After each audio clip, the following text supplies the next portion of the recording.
Halo saham mania, hari ini kita akan membahas 3 saham yang di-request oleh teman-teman kita. Wow, dari ketiga perusahaan ini semuanya memiliki kasus loh. Kasusnya seperti apa kita akan lihat sama-sama ya.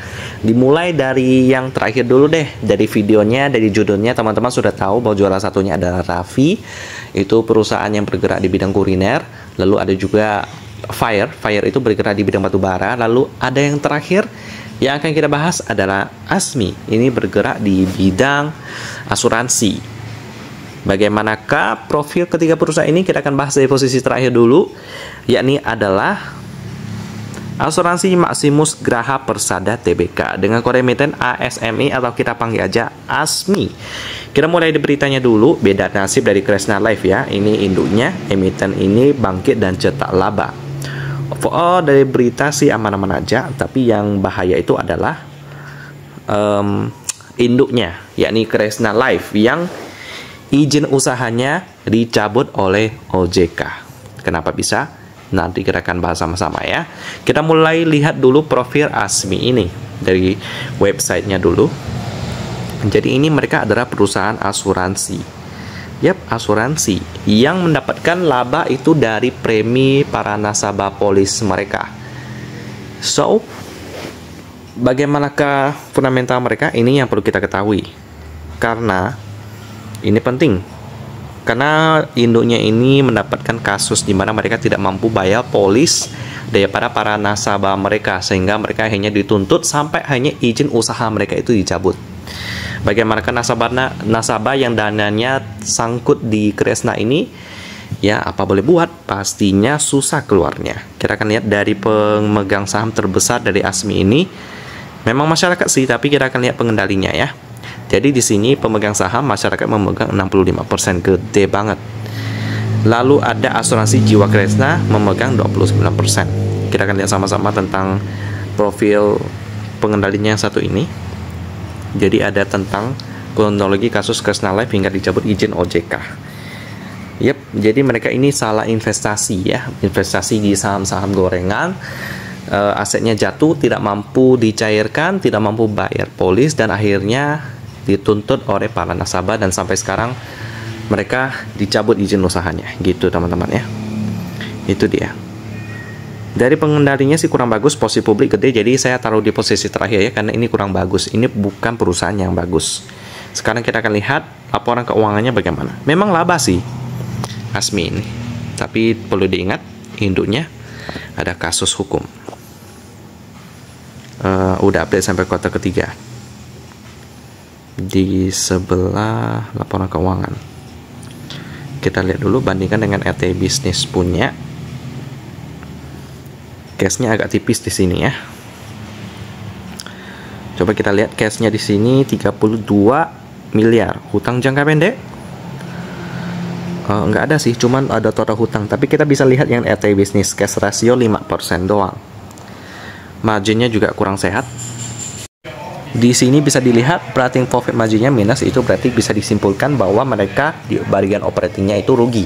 Tapi di bagian net profitnya masih ada, cuman tipis ya, nggak sampai double digit.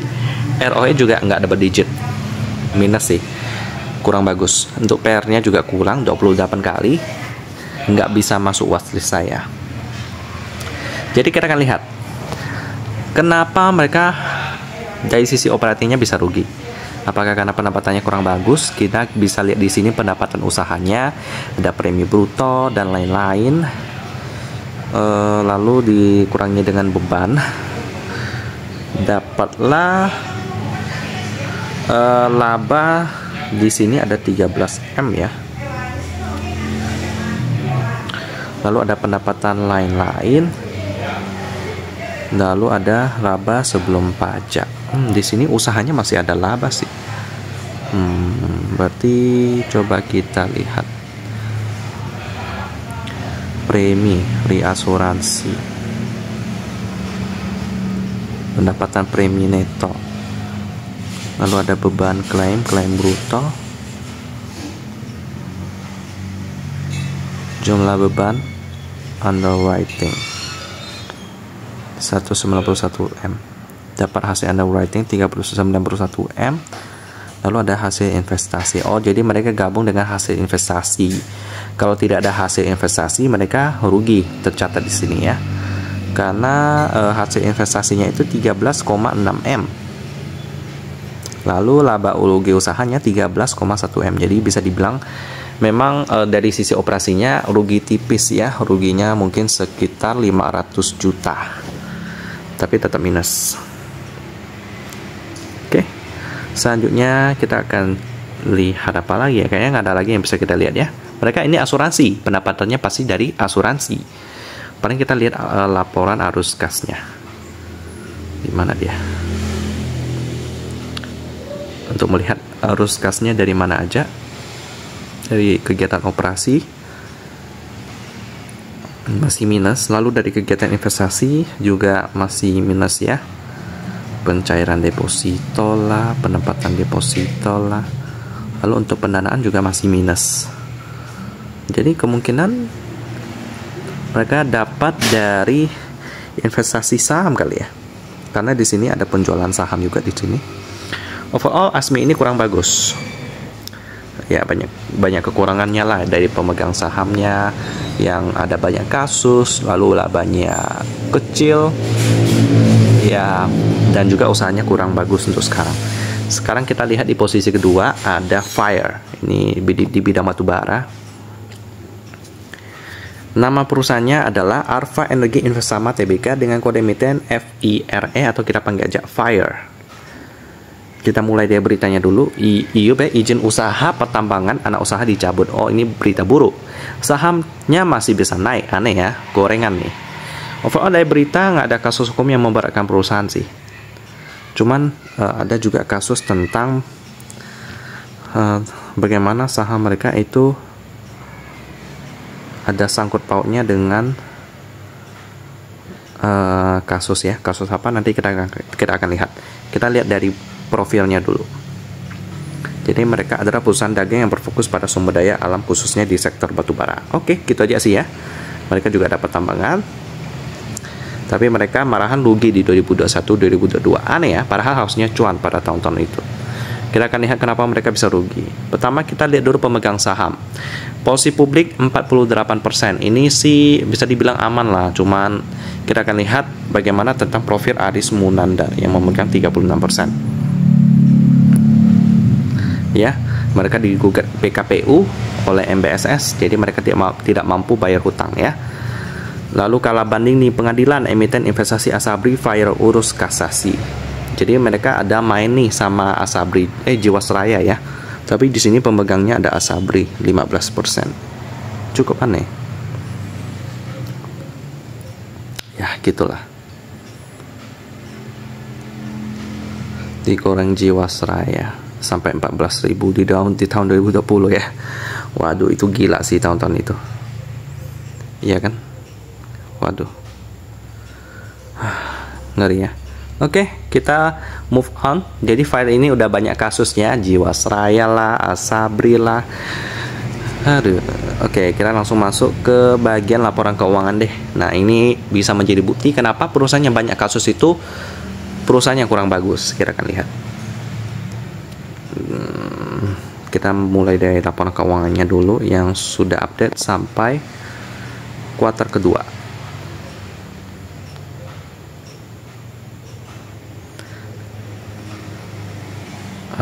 Masuk ke laporan keuangan.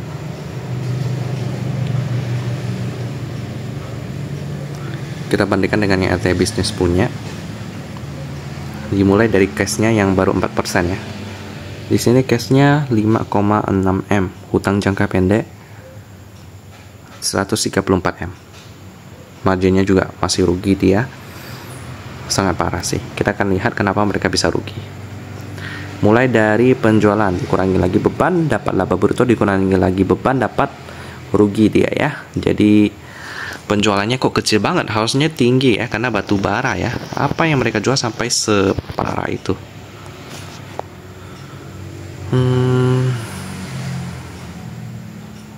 Ini dia penjualan itu. PT Anggun Makmur Energi.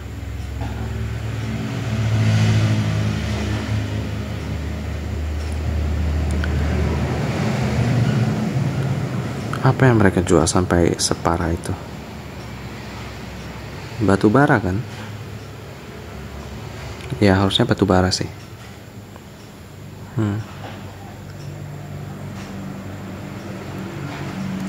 Anggun Makmur Energy.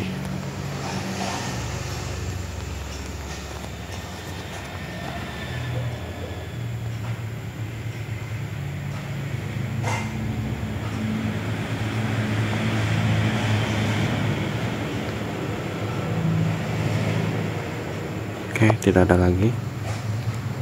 Baik, jadi dari posisi kedua kita nggak ada yang menarik ya. Kita langsung masuk ke posisi pertama kita. Ini juga ada kasus.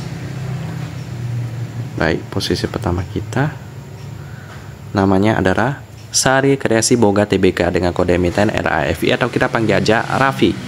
Kita mulai dari beritanya dulu. Aman-aman aja ya. Langsung kita masuk ke profil mereka. Jadi mereka ini adalah perseroan terbatas yang bergerak di bidang penjualan bahan baku dan waralaba makanan dan minuman, yakni dengan merek diantaranya ada Kebab Turki Baba Raffi di Singkawang sudah ada di pom bensin Pertamina. Lalu ada kontainer kebab by Baba Raffi. Nah ini dia. Lalu ada Smoky Kebab, Swagger, Kebab Kitchen, Baba Raffi Cafe, Ayam Utuh, Jelita, Raffi Express, dan Ayam Pool. Gitu ya teman-teman. Sekarang kita akan lihat pemegang sahamnya. Di sini porsi publiknya 30% masih aman. Lalu ada Global Asia Capital Investama memegang 38%. Dari beritanya sih aman-aman aja.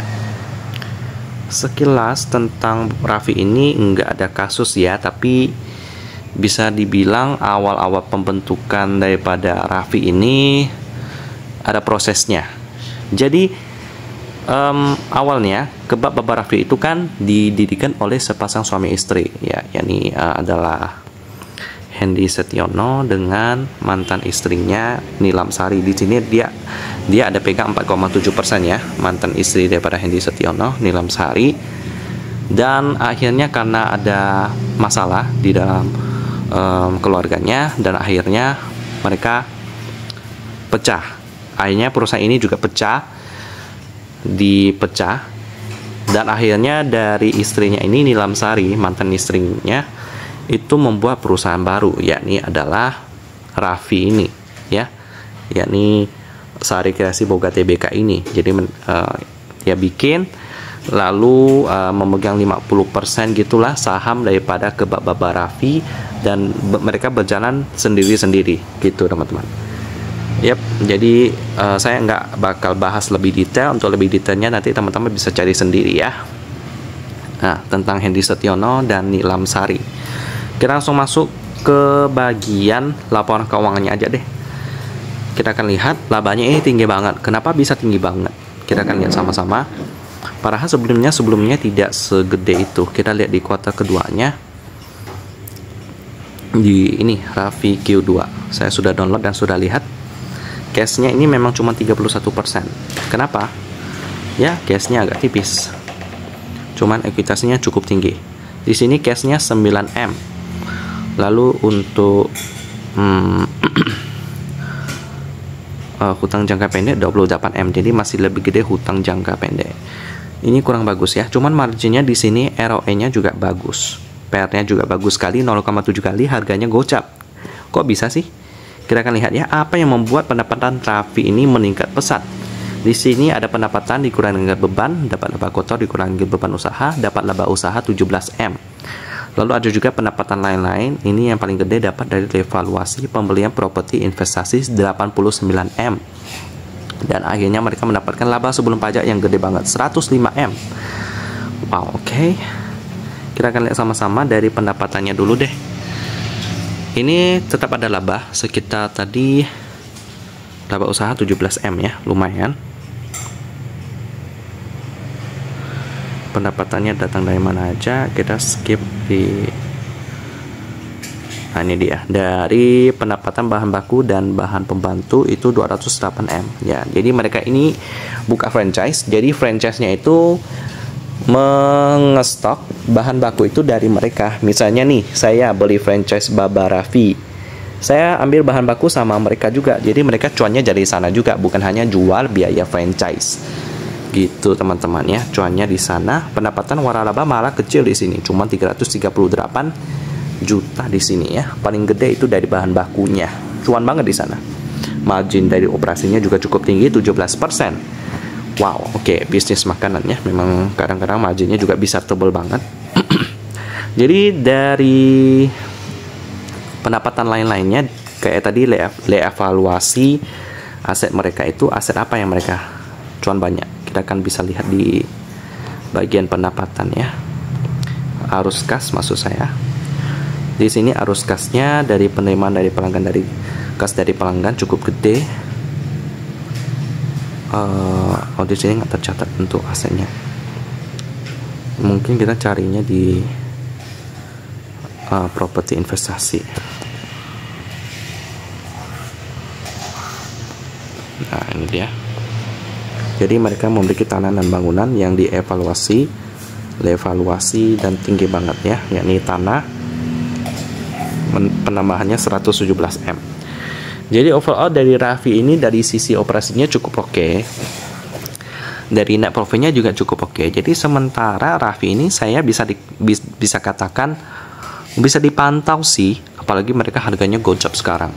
Cuman kalau untuk beli saya juga masih belum berani ya, karena cash rasionya tipis. Itu yang menjadi pertimbangan utama saya. Untuk pemegang sahamnya sih oke lah ya, nggak ada kasus hukum.